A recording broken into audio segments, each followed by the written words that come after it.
Hello, everybody. I'm super excited to be doing another interview today, and I'm really glad to be welcoming Jeremy Atherton Lin to Reads by Ross, who is the author of Gaybar and the new book Deep House, the gayest love story ever told. I mean, can you get a better title than that? I do not think so. So thank you so much for being sitting down with me to talk, Jeremy. I guess to start, do you want to introduce the book a little bit in your own words? Tell us a bit about it. Yeah, I can do. It's a love story. It's my, love story. Um, and we met before same-sex marriage in either the UK, where he's from, or the US, where I am. So binational couples faced this challenge then that there wasn't a legal pathway. At that point in time, there wasn't a legal pathway to be together in either nation. Um, and so we were long distance for a while, and then he wound up overstaying his visa in San Francisco. And it's a bit like it feels to me a bit like an adventure, like when it's an unfortunate set of circumstances and unequal and unfair framework. But I kind of want people to come along on this adventure. And then the other aspect of it, which I'm kind of known for, I don't just write about myself, but I write about how my experiences link to my forebears and people who have come before me. So I sort of knew when I set out that I felt pretty confident that there was just going to be these stories out there about people who, queer couples who had a struggle trying to figure out how to love on one side or the other of a border, or have had the borders of their domestic life, their home invaded somehow and their privacy invaded somehow. These stories are, by their very nature, kind of people who have had to kind of keep their head below the parapet, but a surprising number of them carried on really far Mm. through the court system, but still are kind of not very spoken about. I mean, I Yeah. don't, was stuff new to you? Yeah, for sure. Like a lot of it was quite new to me. I feel like, especially Yeah, with gay stories in general, though, they're swept under the rug a lot of the time. It takes a lot of totally. writers to kind of bring them to people's awareness for the first time, and yeah, get people knowing about them. Yeah, I want kind of the reader to feel like they're on a process of discovery with me, and so much of this of the historical aspects was new to me as I was writing and researching. I liked what you said there about how like kind of this is a love story that sort of unfolded with really unfair circumstances, but like it doesn't take away, I think, from the beauty of what it was and how the Mm, guys sort of made the most of it. I was really taken by that in the book, and I guess I wanted to ask as well, like where did the idea first come from? When did you like know you were going to sit down and write this? Because I was reading, it was only today I was reading your interview in the Guardian, which I thought was excellent, and mm, I was taking you at the end of it. You kind of described Gay Bar, your previous book, was a domestic antidote to Deep House, and I mm, thought that was such mm, a great way of putting it. That Gay Bar is mm, a book about queer nightlife and about how we go out, but Deep House is more of a book about staying in and kind of the domestic mm. side to it. Like, was that sort of the intention right from the beginning, or did that change as you wrote? Probably, yeah. I mean, I think on one level, I knew. I mean, I definitely knew I wasn't going to be writing about the name Deep House is a bit of a red herring because it kind of you feel like you're going to get another nightlife book from Yeah, me, yeah. um, but I think, yeah. I mean, it's like I mean, I'm getting older and I'm not so much of a nightlife person. I think always with Gay Bar, it's sort of funny. Like I was kind of positioned as like a nightlife expert rather than a writer who was speaking about their relationship and other people's relationship to these spaces. Mm, I always felt like I was a bit of a my presence in that book is a bit of a wallflower or outsider. Um, but I kind of became synonymous with like gay bars yeah, and yeah. so certainly there's a side that just felt like a natural evolution, which is where I am like kind of a homebody, and so that felt natural to me. But moreover, I think I think I always knew I was going to write this, our love story, and I think it takes a while for you to um, have the confidence that you have a story worth telling, and I, eventually I was just like, I don't think I've read like a kind of, you know, um, a kind of book or like something on a kind of a mainstream level that tells a story about about a gay relationship where the conflict is or the challenge is immigration. Mm. Um, so yeah, it's weird because you're just like I can be quite self-deprecating and think like, oh, is this worth telling? And then I think that answers its own question. Actually, if you think about it, like the very fact that I doubted Yeah, that it was exactly. a story worth telling, like I have to like cycle back and think, well, hang on a second, like it is it is a story worth telling, and I also kind of knew that just I mean I don't think I quite anticipated how timely it was going to be, Yeah, but the it's certainly it's not like kind of like there is some kind of victory at the end where um marriage and immigration law are like now like fail proof, like they're quite precarious. yeah, we can see that in the last couple of weeks, which is Mm, something that was I didn't even want to bring it up, but it's just it's annoying mm, and so frustrating. I'm sure as you as the writer, how topical all of a mm, sudden it is now, and the book's going to come out in 2 weeks after kind of what's been going on mm, with the government. mm. Yeah, it's a funny. I mean, it's kind of. I'm not that surprised that it's like you feel like you finish a book and you've like literally closed a chapter, you've literally closed a book, and like that's your story, and it has an ending, and it's like obviously that is totally delusional, Yeah, and yeah. everything changes and swings back and forth, and things can become really precarious, and yeah. Mm.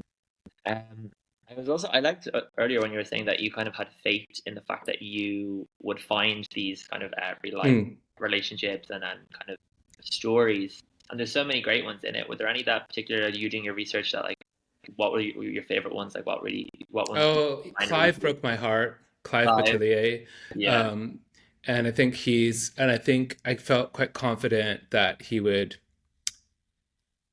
be really compelling to readers too. So he's the only story that's quite specifically split up between an earlier chapter and then more of his story comes in later because Yeah. it's hard because I'm juggling so much history in this book that I wanted to not overwhelm readers, and I wanted them to be able to keep people straight, like keep like all these like a lot of like gay boy couples, and so there's like so many to keep straight, as it were. And but Yeah. I thought people are going to remember Clive, so I can introduce him and then Yeah. bring his story in later. um I mean, I don't have to necessarily spoil it too much, but that just was a really devastating story about um, how homosexuality was considered to be a form of psychosis in the States at the time, and he was deported. And by the time that he was deported, he finally had a medical assessment that he was displaying psychotic tendencies, Mm. um, almost as a result of everything that he had gone through in this Supreme Court case. And I think that one will be really surprising and intimate and new to people. And I Mm. also the other thing too is that I wanted in a lot of these cases there will be like an academic who has created a huge amount of um, groundwork in terms of original research, archiving stuff, and basically it's kind of like it's their terrain. They're an expert on this subject. So in the case of Clive, for instance, there's a law historian called Mark Stein who is just like it's been his life's work, Yeah. for years. And I wanted them to become characters in the book too. Um, so when you meet Clive, you also meet me meeting Yeah. this historian So Mark meta. Stein. So it's like layers, but I mean, I guess that's how information is passed along, and I wanted to bring that in Yeah. because a lot of times the people who were uncovering these stories, their relationship to it is they take it personally for for lack of a better way of putting it. Like they take the story personally, and that's why they're just compelled to figure Yeah, out so invested. what truths are there. And I think a lot of these cases too, the even if you have kind of a vague idea about like the result of a Supreme Court case or something, you don't really have a sense of the mess that Hmm. was underneath it all. Like all the stories are pretty messy, and like Hmm. none of the people, none of the protagonists are like perfect Hmm. or poster boys for gay civil Yeah, rights. You know, yeah. like they are. But The I real felt like, though, the real people. yeah, I feel like I kind of almost a bit of a I feel pretty energized to be making a case for the fact that stories that that lead to civil rights progress and stories from the liberal to left spectrum don't have to be so perfect Yeah, and like respectable and kind of cleaned up and um you know, at least in this book, a case is definitely laid out about how the stories do get cleaned up, yeah, and so sometimes the result does come from that cleaned up version, but it's just wanting to show the dimensionality there. yeah, for sure. I feel like let them be bitches sometimes, you know. Um, but yeah, that's one thing it really impressed me about the book is how you sort of blended those like real life cases and people with your own story.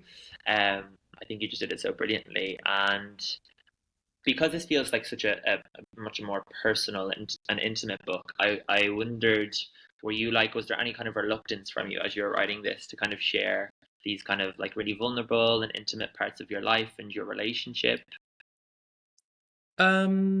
I think one of the concerns, I mean, there's always an ethical concern with depicting other people who come into your life and trying to be fair even while you're being, for instance, funny. Like, you know, the I mean, stuff is fictionalized. It has to be, like, it kind of legally has to be. Yeah, And I think, yeah, so I think it's like in a funny way because I have such a symbiotic kind of trusting relationship with my partner. I mean, I did like run everything by him, like line by line. He was like, we used to like sit by the fire and like read pages together. yeah, But I think I maybe because we're so close and had of each other's confidence, I think maybe there's a little bit of a trepidation about when you're starting to cast the net wider and start bringing in these other yeah, characters. But I think one of the things, I mean, I've heard Kathy Park Hong talk to Maggie Nelson about this. It's like a lot of times in nonfiction, it's really helpful to kind of create some sense of enlightenment about a given set of circumstances by having like the jerk encounter. So like your narrator, i.e. me, kind of like encounters a jerk and then like, you know, but like they were taught that I watched this talk where they were saying it's so important that like the narrator is a jerk too. And like, you know what I mean? Like you can yeah, never, so that's how I always feel confident about that kind of memoir writing is that like if I'm going to bring somebody in and there's some kind of challenge between us or working something out or I find them amusing or ridiculous, that I also have to be ridiculous and again like a mess so that other because otherwise it's obviously it's completely unconvincing that I'm like the hero in every situation that I get yeah, myself into. yeah. Nice. And I guess with what you were talking about your partner there as well, it's I think that richness is in it. It makes sense is you guys are so close and it's you've got that trust between you guys, why it makes it feel so sort of rich. And I notice as well, like you never name your partner by the name. It's all, and Mm. most of the book is directed at him, or the Mm-hmm. passage is about him. Was that like was there a reason for that? Was that an intentional choice? The second person, yeah, I was like, it just came really naturally because you know, I mean, the anonymity is sort of like a part of the story because it's like you know he went underground Yeah, and of like course. you know it was a sort of um, there's a kind of protectiveness there, but that and then and also there's a sort of I don't know, there's a sort of we both kind of think of ourselves in my writing as like it's us, but it's not us. Like Mhm. it's like an essence of us, and it's an experience of us, and um, but it's there are not true. you. You know, it's a kind of an Yeah, we have to kind of keep a distance so that like I can be like a dimensional human being, and like like for yeah, instance, like I'm on I'm in on a residency in Brussels right now, and like I want to go to gay bars, and I don't want to be like the gay bar author at yeah. like at a gay bar. Like I just want to be the You're person like who doing I your want. interviews at the bar with all the other people, and you're just like, I just want to drink this little Kylie. Yeah, So, but yeah, so I call I he's nickname he's been nicknamed Famous after the Leonard Cohen song "Famous Blue Raincoat" in my writing for years and years actually, and that takes on this kind of like irony because it's like he's like has to be anonymous the way that he's living, and yet like yeah, his nickname is famous in my writing. But I think that it it seemed a lot to it's a crazy name to like put all over the book, and so the addressing it to him, writing the book to you to in the second person, um was just very natural. I mhm, think I wonder if I sat down and it wasn't that way and then I just morphed into it that way. But now the funny thing is like if I have to write for a newspaper or answer questions in an email or something like that about him and I'm describing our circumstances and I keep slipping into you. addressing it you. Yeah. Yeah, that's really interesting. I feel like it works so well for the book, though, and I don't think I think a second person narrative can be amazing sometimes, but sometimes I don't think books get away with working it well. But this one I thought was just Interesting. yeah, brilliant. Yeah, there's also a question of whether or not there's going to be a dedication, which there isn't, because he, at a You, certain point, yeah, it was like, okay, so one thought is the whole book is very blatantly, obviously dedicated to you because you're just like, yeah, I'm speaking to you throughout it. yeah. So potentially it's redundant for there to be a a dedication. This And is like the longest dedication I've ever read. You know, yeah, pages. exactly. um, so like it's obviously such a gay book. I was also really interested to know like what kind of queer writers have inspired you in just not this book, but kind of in all your writing, and who do you kind of look up to?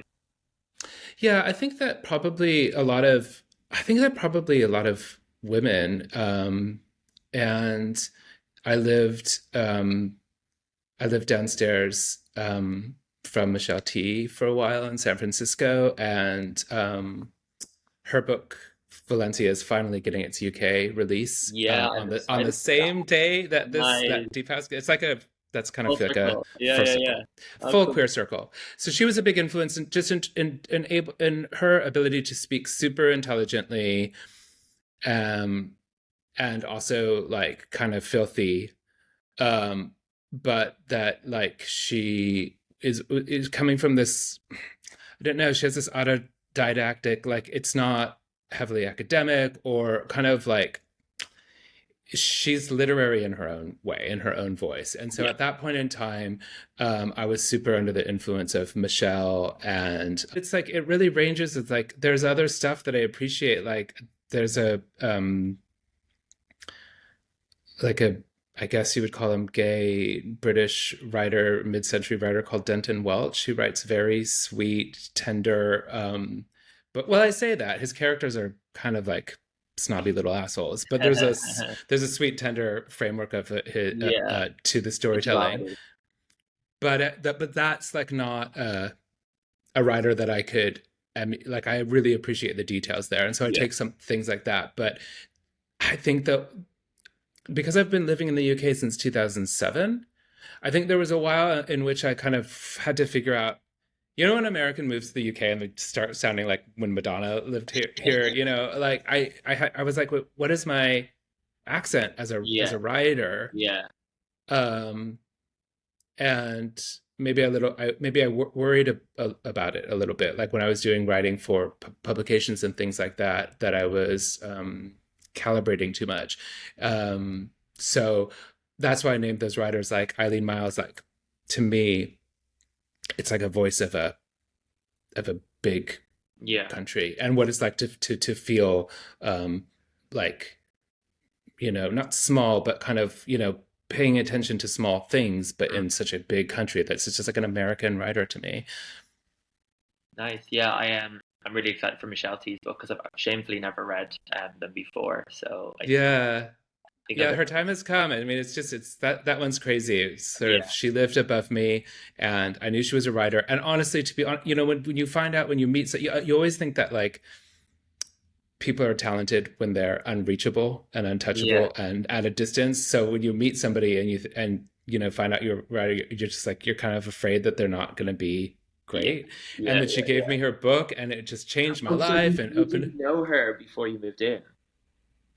Oh, No, she was like the video store is a big part of um yeah, this book. Like it basically like in the second I yeah, guess yeah, about halfway through the book, my partner and I are both working in a video store, and you kind of like just hang out with us for quite a few pages. Like it yeah, kind of reminds me of The Bear or something. Like it's like this motley crew trying to make this video store yeah. work. But she lived above me, and it was in the video store one time that she was working in a bookstore across the street, and she just happened to have a copy of her book on her that she handed to me, and yeah, that changed my Oh, life. And I think also, I mean, she's so great, but also that the very act of that of knowing somebody and knowing that somebody is like real and dimensional and having conversations and watching them think. And the other thing about Michelle is she's a real advocate of new writers and an organizer of events and stuff. yeah, So she gave me a big reading early on and organized, well, big for me, and yeah. organized the Sister Spit tour, which is like this legendary dyke queer book tour in the late 90s, early 2000s Mm. in the States that just it's just a legend, and she's really known for I mean she's basically invented drag queen story hour too. Nice. Yeah, which is kind of like a sort of like she just doesn't make a big fuss about it, but she's just such a doer. Yeah, And I think sometimes we have this impression of writers as being like these isolated romantic characters that just like squirrel away like on a residency like I am right now. yeah, yeah, But yeah, she's out there in the world, and I find that incredibly romantic in its yeah, own extroverted and exciting way. yeah, yeah. Exactly, because both can be true, right? Um, so, what was that? What do you find the hardest part about writing this book? How long did it take you? Actually, I wanted to ask as well because it seems like it's a book of like well-depth research. Um, I can imagine it took a while. That's a good question. I mean, I actually commit to something.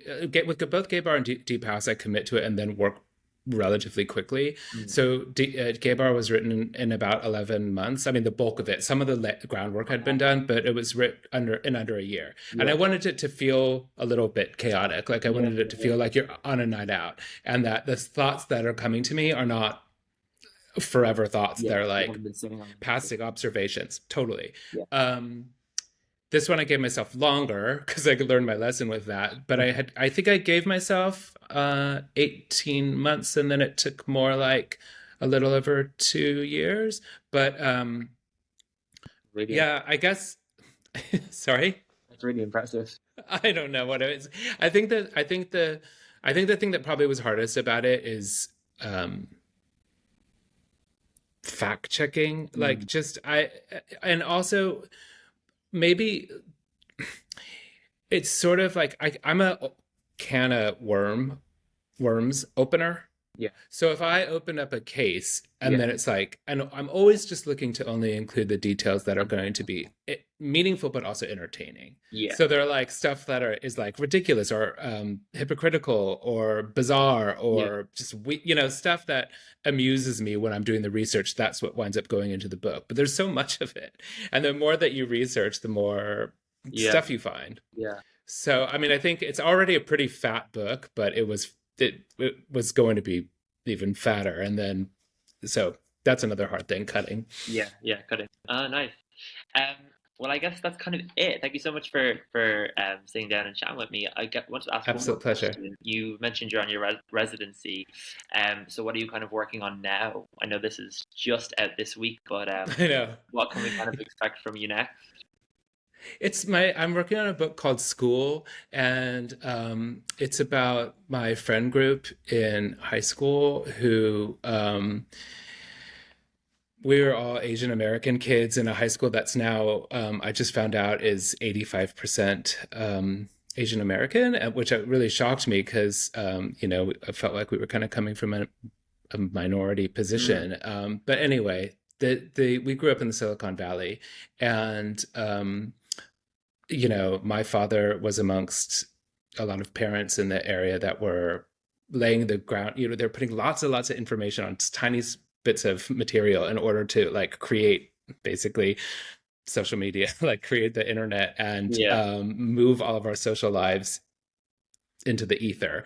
And this friend group of mine, my friend Ben was a pretty successful fashion designer and passed away in 2017. It got a lot of news coverage at the time because he really symbolized something. Like Mm. it was a big spirited part of the New York scene. And so yeah, I don't know. I want to go back. At the end of you can just cut it to this. At the end of RuPaul's Drag Race when Yeah. they're like, you have to talk to like the Oh, the semifinal, little the and they're like, you have to talk to your younger oh, self I fucking hate that. and say, and Yeah. then they say your vulnerability is your strength and like your weirdness is your superpower and things get better and all that kind of stuff. And I feel like this book is like me trying to answer that question at book length. And I Wow. think that yeah, and I think the answer that I have to me and my friends growing up in Silicon Valley is that I don't know, we weren't being taught what we should have been in school. And I think that what I wanted to tell my younger self is like not so much what you're going to learn from your small self to adulthood, but Yeah. like what nobody told you Yeah. about the land that you live on, about the populations who were here before you, about how things are not forever. They've Mhm. changed so much. And what would it be like if we could have integrated more of an education about the land that we stood on? So yeah, it's called School. Wow, that's cool. Wow, that sounds really, really interesting. Yeah. Mm, Nice. Well, best of luck with that. And all thanks. the press for this as well. Like that's yeah, no Yeah, easy feat. But thank you so much for having this conversation with me. very, So very Deep appreciated. Outside is out now. I could not recommend it more. It's fabulous. Well, thank you, Thank Ross. you. Thanks a lot.